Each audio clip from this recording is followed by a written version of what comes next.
Continuamos esta cobertura especial desde la 17ª cumbre del Movimiento de Países No Alineados y contamos tenemos el honor precisamente de contar con la presencia del primer ministro de St. Vincent y las Granadinas, nada menos que el primer ministro Ralph Gonsalves. Mr. Gonsalves, thanks very much for joining us. Good to have me. I'm really happy to see you again. Same here. Mr. Gonsalves, most definitely the movement, the NAM, the non-aligned movement, is facing serious challenges all over the world. The challenges arise from the nature of the movement itself and also from the global condition currently. The non-aligned movement was fashioned during the Cold War period. Of course, there's no longer any Cold War.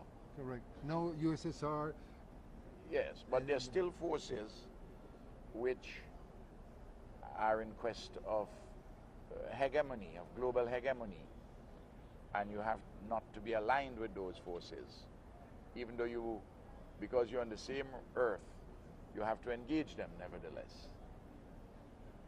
So the non-aligned movement has had to find manifestations of its alignment to its foundation principles at Bandung and at Belgrade, and of course the foundation principles which are in the United Nations Charter: independence of countries, equality of states, peace, non-interference in countries, equality, no nuclear proliferation.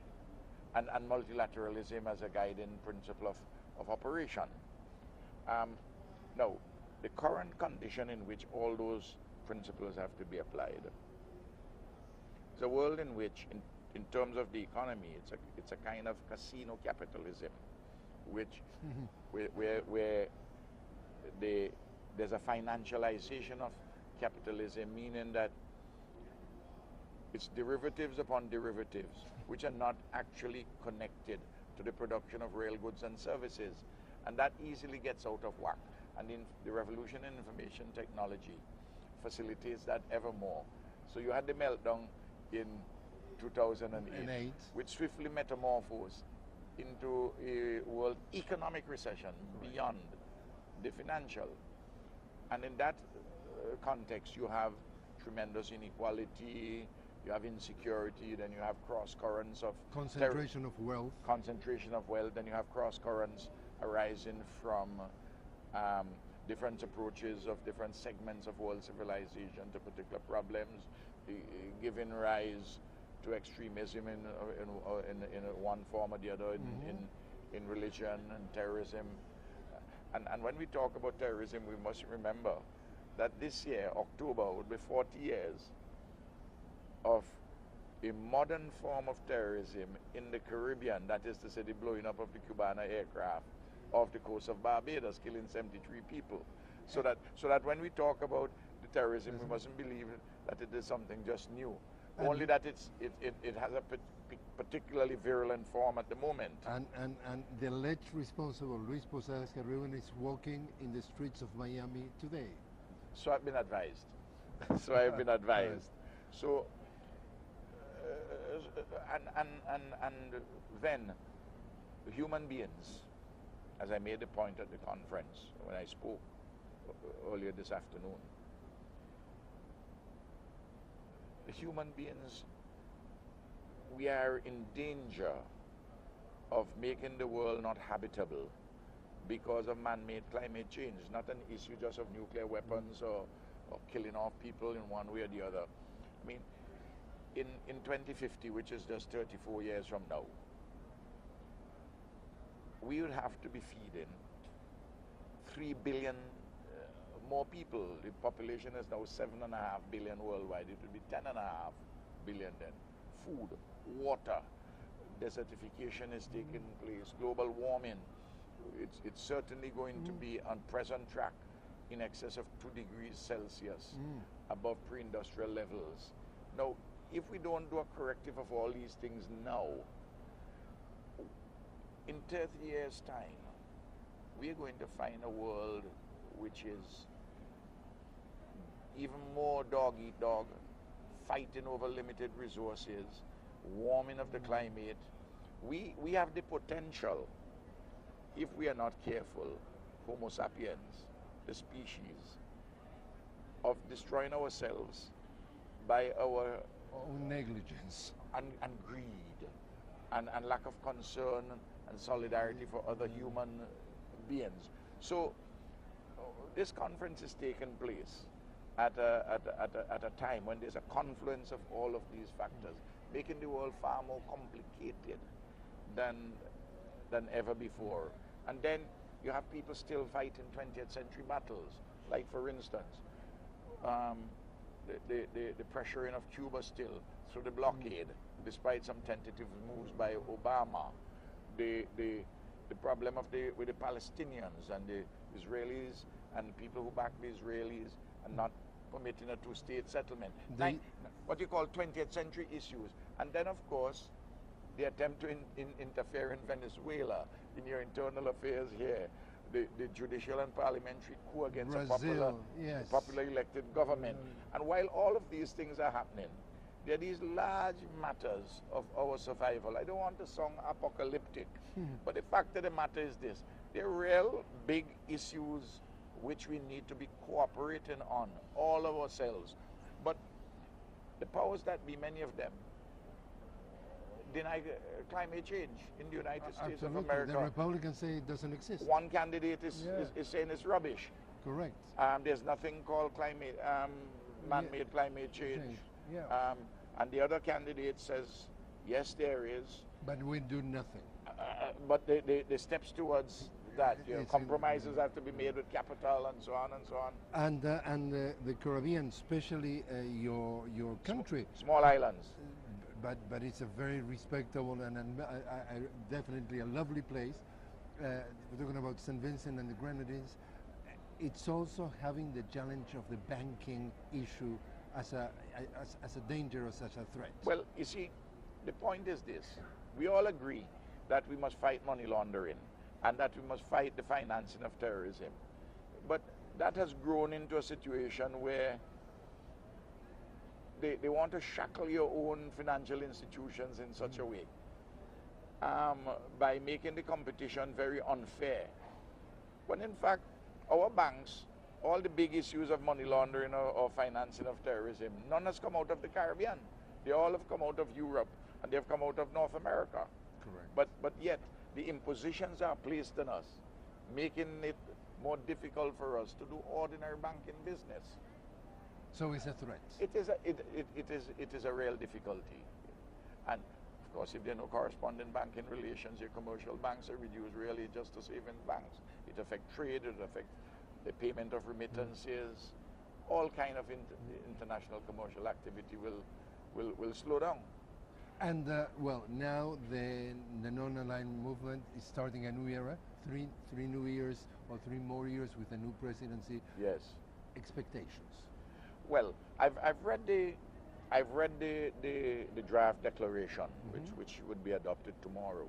It's a very good declaration, and it covers the issues we are talking about here and more. The question always is that we agree on these things,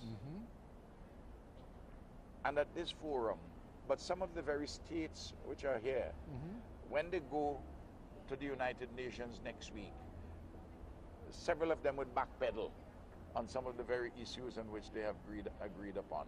But we have in this movement a lot of strong countries which are in G20, countries which, even though they're not in G20, are wealthy countries and can help us in adding our voices in important fora. Like the United Nations General Assembly. And the G20 itself. And for us to link with progressive people in NGOs in the developed countries of the world, to move a progressive agenda for human beings. Because it is becoming increasingly recognized by a broad cross-section of people that while class and ethnicity still drive a lot of political discourse, and while they are still there, of great consequence. There are some issues which are very large, much larger than those, like our own survival. Absolutely. Where we all have to come together. I make the point. The Homo sapiens, we are not the only species of the broad grouping Homo. The Neanderthals, for instance, died out. Others died out. I mean, we became triumphant. We have been ruling the roost 10,000 years, from 10,000 years ago. But if we are not careful, particularly with this climate change issue and with all these, the confusion that we have and the terrorism and all the rest of it, we're in danger of reducing our human civilization. Absolutely. And threatening its existence. And we were talking precisely about this with the foreign minister also of Burundi and also of Djibouti. Yes. And they say we identify climate change as the biggest danger or the biggest threat of humanity nowadays. Absolutely. You take, by 2020, it is expected that 60 million people from North Africa will be refugees as a consequence of desertification. Refugees going to Europe. And then we have a lot of internally displaced persons. We have 6 million plus in Syria. But a 20th century dispute, which Cuba is trying to help the Colombians settle, right next to us, next door. The largest number of displaced persons anywhere in the world is Colombia. 6.7 internally displaced, that is 6.7 million people.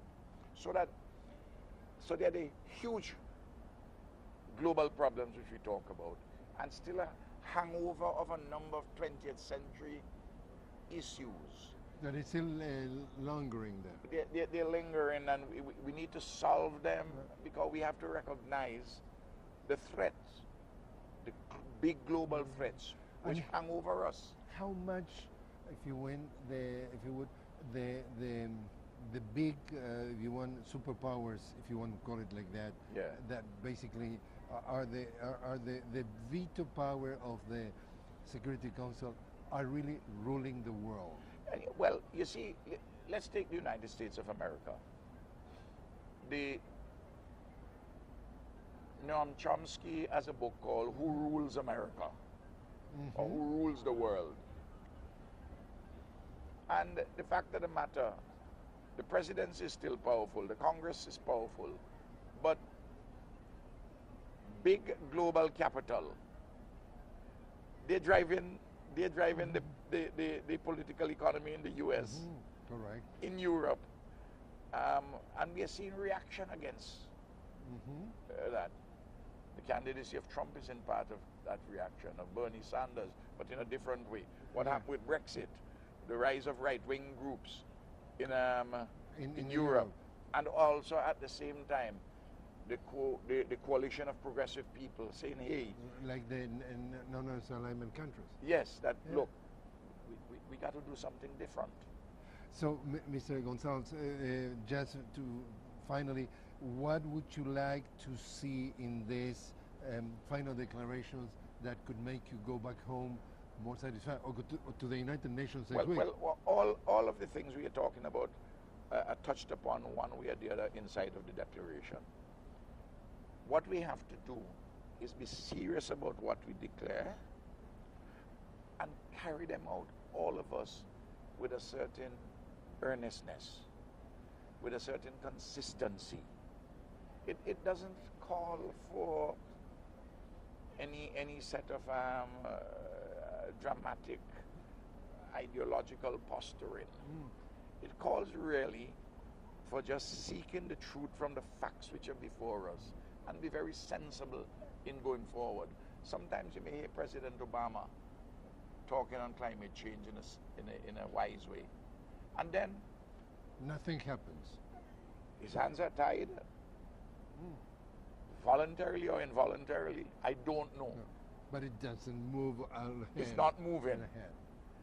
And we in the small island developing states say we 1.5 to stay alive. That is to say, by 2050, you must not be more than 1.5 degrees Celsius above pre-industrial levels.